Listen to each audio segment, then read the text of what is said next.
نرى معجزة القرآن العظيم في هؤلاء الأطفال الأعاجم الذين لا يتكلمون اللغة العربية ويحفظون القرآن العظيم ويتقنون قراءته وتلاوته، وذلك مصداقا لقوله عز وجل: ولقد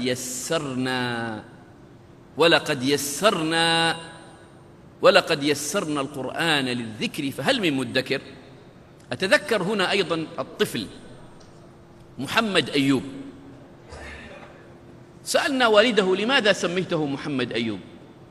قال: صليت في المدينة خلف إمام الحرم الشيخ محمد أيوب حفظه الله، فأعجبت بقراءته وسألت الله عز وجل أن يرزقني ولدا وأن أسميه محمد أيوب وأن أحفظه القرآن، فأكرمني الله تبارك وتعالى بهذا الطفل فسميته محمد أيوب، وأدخلته في مدرسة صغار الحفاظ في طاجكستان، وكان عمره 3 سنوات ونصف، فأتم القرآن العظيم وعمره 5 سنوات ونصف. سبحان الله العظيم. وعندما جاء في حفل تكريم الحفاظ هنا في جدة سألناه عن اسمه فلم يفهم كلامنا، سألناه عن بلده لم يفهم كلامنا، سألناه عن صحته لم يفهم كلامنا، كان ينظر إلينا ويضحك. فعندما أعطيناه بعضا من آيات القرآن الكريم انطلق يتلو كتاب الله تبارك وتعالى. سبحان الله العظيم. آيات في هؤلاء الأعاجم. الهيئة تقيم كل عام مسابقة لصغار الحفاظ في باكستان. هذه المسابقة يشترط فيها أن يكون الطفل عمره 10 سنوات فأقل، وأن يكون حافظاً لكامل القرآن. فتفاجأنا في أول مسابقة يتقدم لهذه المسابقة أكثر من 1000 طفل، 1000 طفل يحملون شهادة الميلاد في يد ويحملون شهادة الحفظ في اليد الأخرى. وفي هذا العام شارك في هذه المسابقة 1800. طبعا هذا ولم نصل لكل باكستان، وإنما لبعض المناطق التي تمكنا من الإعلان عنها والوصول لها. فأي أثر أعظم في هؤلاء الأطفال الصغار. في مصر أتذكر الطفلة هاجر كان عمرها 6 سنوات، حافظة للقرآن صغيرة القامة، فعندما وضعت على الكرسي لتقرأ القرآن الناس على المسرح قالوا: أين هذه الطفلة التي تقرأ؟ ما رأينا أحد،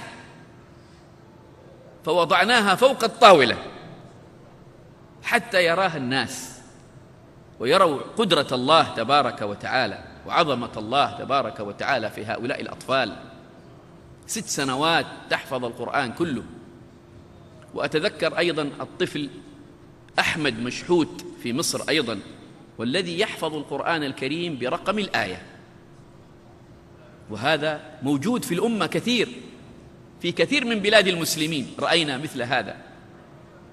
لكن هذا الطفل سبحان الله كنا نختبره على الهواء مباشرة في الحفلات، نقول له: اقرأ لنا الآية رقم كذا في سورة كذا، فيقرأ الآية، وكل من الناس يحمل المصحف ليتأكد، فإذا به يأتي بالآية، والأعجب من هذا يأتي برقم الصفحة ورقم السطر، يقول: هذه الآية في السطر 7 أو في السطر 5، ورقم الصفحة والجزء، يعني أي رقم موجود في الصفحة يعطيك. وهذا لا شك من عظمة القرآن. والله أمثال هؤلاء نفاخر بهم الدنيا، نفاخر بهم الدنيا، دليل على أن هذا الكلام هو كلام الله وأنه معجزة الله الخالدة. وأصغر طفل رأيته في حياته هو الطفل تبارك، الذي اعتنى به أبوه وأمه ووضعوا له منهجا ومتابعة دقيقة في حفظ القرآن العظيم، وهذا الطفل عمره 4 سنوات ونصف. هذا أصغر من سمعت في هذا الزمان. 4 سنوات ونصف يختم كامل القرآن العظيم، ولولا أنه كان في مسجدنا، في مسجد الشعيبي في حي السلامة في جدة، درس في مسجدنا وحفظ هناك وختم هناك، لما أكاد أصدق أن طفل في هذه السن يحفظ كامل القرآن. وهذا كله مصداق لقوله تبارك وتعالى: ولقد يسرنا القرآن للذكر فهل من مدكر. وهكذا نرى نماذج لأطفال القرآن العظيم، لعل بعضكم استمع إليهم في رمضان وهم يقرؤون القرآن العظيم في مختلف المساجد، ورأى ذلك أيضا في قناة أهل القرآن الكريم، ورأى أيضا ذلك في المحاضرات التي تلقى عن هؤلاء الأطفال الصغار. والحمد لله رب العالمين، هؤلاء المواهب نعتني بهم، لأنهم سيكونون في المستقبل بلا شك لهم أثر عظيم في هذه الأمة، ولهم دور كبير في نشر الدعوة إلى الله سبحانه وتعالى، وفي تعليم القرآن العظيم، وفي نهضة هذه الأمة. ولا أنسى الحقيقة، لا أنسى حلقات تحفيظ القرآن الكريم لبعض الأخوات في بلاد الشام، وهذه بشرى للنساء وللأخوات، فهناك نماذج نسائية عجيبة في حفظ القرآن العظيم. أتذكر حلقات تحفيظ القرآن الكريم في بلاد الشام، نسأل الله عز وجل أن يفرج عنهم بمنه وكرمه في القريب، إنه سبحانه وتعالى سميع مجيب. كان هناك عدد من الحافظات بعد أن حفظنا القرآن العظيم جاءوا إلى معلمتهم: الآن حفظنا القرآن والحمد لله، ماذا نحفظ بعد القرآن؟ وهذا دليل على أن الحفظ يقوي ذاكرة الإنسان ويحرك ذاكرة الإنسان ويجعل الإنسان في همة عالية.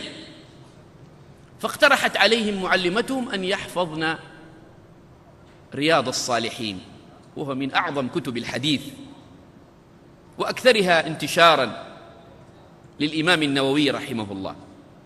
قال: فحفظنا هذا الكتاب كاملاً في 20 يوماً. فبعد ذلك قالت معلمتهم: لماذا لا تبدأنا بصحيح البخاري حتى تسيروا في الطريق؟ فبدأوا بحفظ صحيح البخاري مع حفظ الأسانيد، السند مع الحديث، وأتموه في 6 أشهر. عند ذلك وجدت هذه المعلمة أن هؤلاء الطالبات مكرمة من الله وبركة في هذه الأمة ونور وخير ونعمة من الله تبارك وتعالى، فأكملت المسيرة معهن في حفظ الكتب 6: صحيح البخاري، صحيح مسلم، ترمذي، النسائي، ابن ماجه، أبو داود، وموطأ الإمام مالك أيضا. فختمنا هذه الكتب في 10 سنوات بعد حفظ كتاب الله تبارك وتعالى. فحفظ القرآن دائما هو البداية لطالب العلم، هو المنطلق الذي ينطلق منه طالب العلم. فإذا حفظ القرآن نور الله بصره ونور الله بصيرته، وبارك الله في عمره وبارك في صحته. وأما جزاؤه عند الله تبارك وتعالى يوم القيامة فهذا هو أعظم الآثار، يوم يقال لقارئ القرآن: اقرأ وارق ورتل كما كنت ترتل في الدنيا، فإن منزلتك عند آخر آية تقرأ.